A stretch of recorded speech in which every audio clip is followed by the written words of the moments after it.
Les vraies voix Sud Radio, 17h-19h, Philippe Rossi. Retour des vraies voix sur Sud Radio avec Philippe Bilger, magistrat honoraire, Stella Kamga qui est avec nous, étudiante, influenceuse, et puis Fauzi Lelouch, dirigeant associatif en région parisienne. Voilà, ce sont les vraies voix qui vous accompagnent ce soir et c'est parti pour les débats des vraies voix. Notre premier débat dans les colonnes du JDD, des médecins qui s'inquiètent d'un virus qui circule très vite, il faut le dire trop vite peut-être, et qui appellent les Français à être responsables et à éviter les réunions familiales et les réunions entre amis. Bah oui, fini les apéros, fini les goûters d'anniversaire d'un neveu ou d'un frère, fini par exemple, Fauzi ou Stella, les déjeuners du dimanche. Il faut faire attention, disent ces médecins, peut-être trop alarmistes, je sais pas, on va en débattre. Est-ce que vous allez les écouter? Tiens, est-ce que vous allez mettre fin aux réunions familiales? Eh bien, vous votez sur les réseaux sociaux, on va faire un petit point sur les votes dans un instant, mais surtout, on va demander à l'avis, votre avis, l'avis des auditeurs au 0826 300 300, c'est le duel des vraies voix. C'est l'heure du duel. Voilà. Et on accueille Romain qui nous appelle de Lozère. Salut Romain. Bonsoir à vous. Ça va Romain, vous allez bien?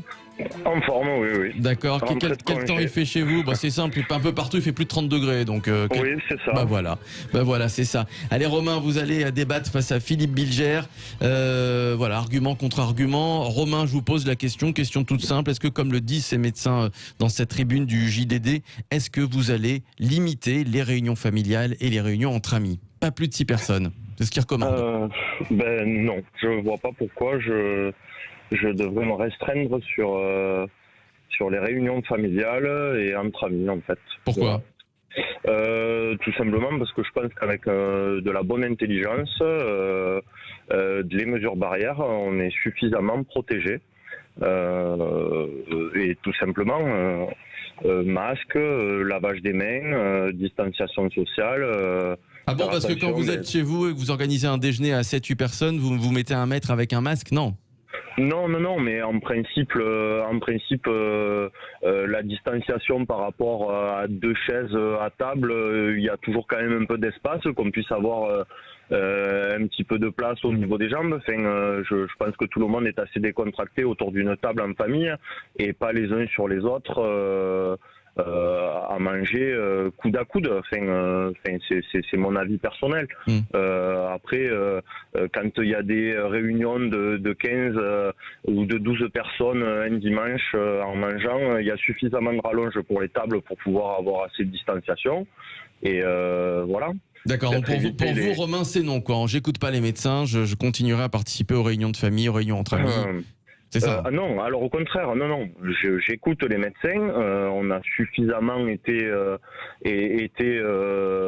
éduqués ces derniers mois pendant la crise, avec du bon et du moins bon. Je pense que pour tout ce qui est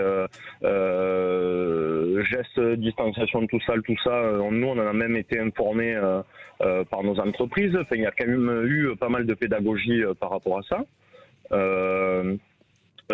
Alors avec le double langage en fait de l'État, mais donc maintenant tout le monde a des masques, donc il faudrait peut-être voir à baisser aussi les tarifs qui commencent à baisser pour que tout le monde puisse avoir ça.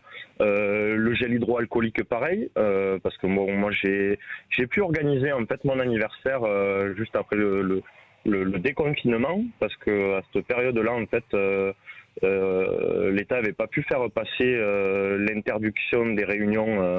Chose que vous ne pourrez pas faire aujourd'hui. Tiens, on va demander l'avis de Philippe Bilger, qui n'est pas d'accord avec vous. Pas totalement d'accord avec Romain. D'abord, il est clair qu'aucun Français ne trouve facile à respecter les consignes qui sont données par ces médecins. Deuxième élément, Romain, je crois tout de même, pour l'avoir vécu moi-même, que lorsqu'on a une véritable proximité amicale et familiale, il est extrêmement difficile de respecter les gestes barrières et que tout naturellement, l'affection, l'amitié vous porte vers l'autre. Et troisième élément qui me paraît le plus important, c'est que moi-même étant complètement ignorant dans ces domaines, je ne vois aucune raison de ne pas suivre les conseils qui sont donnés par des professionnels qui sont d'une totale compétence et bonne foi à notre égard. Ils n'ont aucun intérêt à nous enquister, à nous priver de notre liberté, puisque précisément, ils ne se soucient que de notre santé. Alors Romain, je vous donne la parole dans un instant, mais j'aimerais savoir ce que pensent nos vraies voix, des arguments des uns et des autres. Tiens, Stella, plutôt convaincue par Romain ou plutôt convaincue par Philippe? Moi, je dirais les deux. Ah, les deux. Vous mouillez pas. Hein. Oui. Vous êtes centriste. Vous êtes une centriste. Non, pourquoi je dis les deux? Vous avez pointé un argument quand vous dites que les médecins ils font pas ça. Voilà, ils ont rien contre nous, donc on va partir du postulat qu'ils sont quand même de bonne foi et que vaudrait mieux prévenir que guérir. Vaudrait mieux faire attention que de tomber malade. Après, comme Romain l'a si bien expliqué, il y a aussi quelque chose, c'est que voilà, le sentiment de vivre en famille, d'être entouré, ça fait quand même mal un peu de perdre ce côté chaleureux là. Je sais de quoi je parle. J'ai passé mon confinement dans 11 mètres carrés, 3 mois toute seule. Donc je comprends qu'il y ait des personnes qui préfèrent s'entourer, mais encore une fois, je dis tout dépend des personnes qu'on autour. Et tout dépend du nombre aussi. Qu'est-ce que vous allez faire vous? Alors moi personnellement, j'ai pas une grande famille, donc je reste avec ma famille. Si vous aviez une grande famille, je reste avec ma famille. D'accord. Honnêtement, je reste avec ma famille et on essaye autant que possible d'être responsable. Tiens, Voilà. Faouzi Lelouch. Alors Romain a dit quelque chose d'intéressant. Il a parlé de double langage de l'État et du gouvernement. Et le médecin, effectivement, les médecins savent de quoi parlent. Mais il y a encore ces avis contradictoires. Et c'est pas eux qui prennent des décisions. Là, ils nous alertent. Donc, ils nous sensibilisent. C'est à nous aussi, un petit peu, à se prendre en main et à savoir ce qu'on doit faire. Et ça, c'est une partie de la liberté et de notre responsabilité. Ce que j'expliquais tout à l'heure, on n'a pas besoin d'être infantilisé. On devient infantilisé pour tout. On est des gens responsables. Tous les jours, on prend des décisions dans notre vie pour des choses graves, parfois.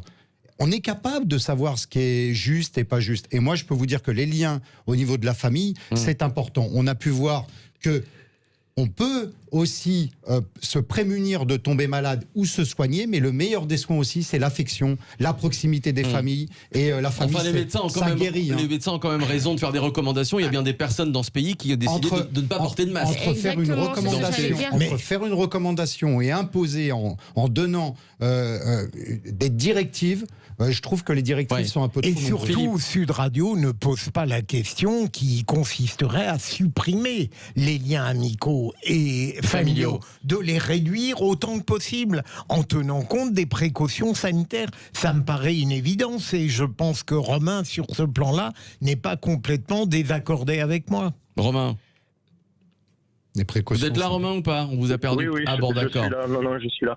Romain, est-ce que vous avez été un peu convaincu par Philippe Bilger ou pas du tout, Romain? Est-ce qu'il a essayé de vous faire changer d'avis? Est-ce qu'il vous a un peu convaincu ou pas? Il a quand même un discours très angélisé de la situation de l'État, du regroupement de médecins.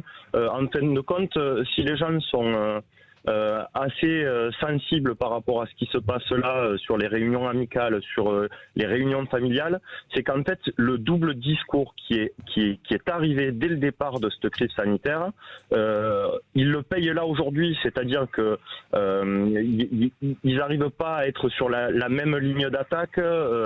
On nous parle de lobby. Au départ, il faut pas porter de masque. Après, il faut porter des masques. Nous, on nous a fait travailler pendant la crise sanitaire.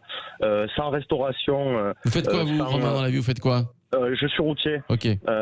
Donc du coup, on l'a vraiment touché du doigt et je pense que les gens qui sont vraiment intelligents et qui comprennent les règles sanitaires et les règles familiales en général et qui veulent protéger les leurs sont sensibilisés à tout ça.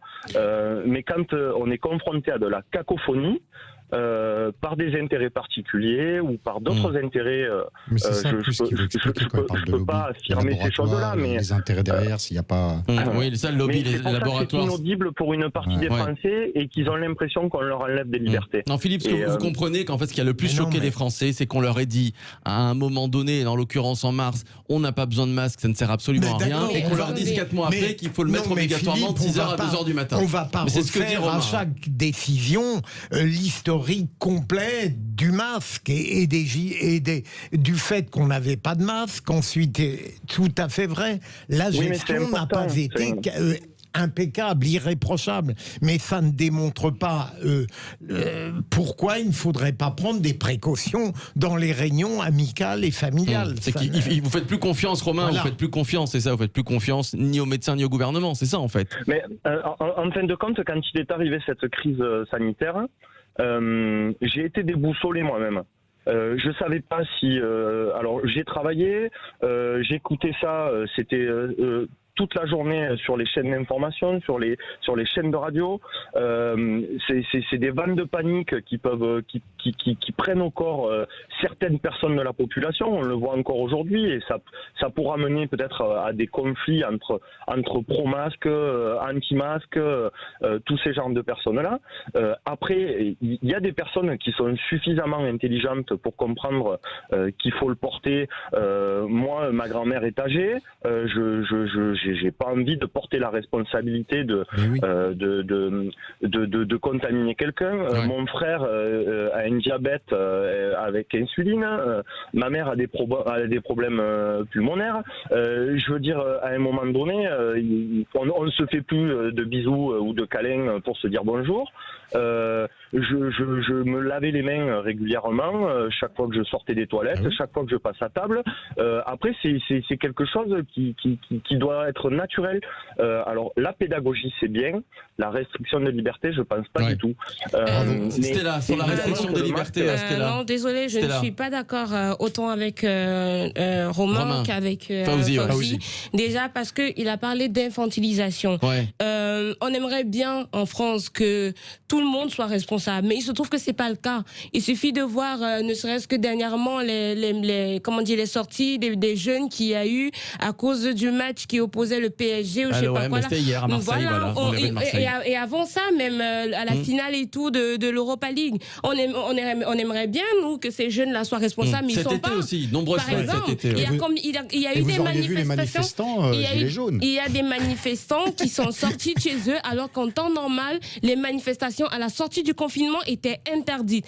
Or, ces personnes-là sont quand même sorties de chez elles et il y a des personnes qui ont arrêté de respecter les règles sanitaires qui ont été mises en place. Donc, on veut bien que tout le monde soit responsable, mais il se trouve qu'il y a des personnes qui ne le sont pas. Et dommage que nous qui soyons responsables payons les pots cassés de ceux qui ne sont pas responsables. D'accord ?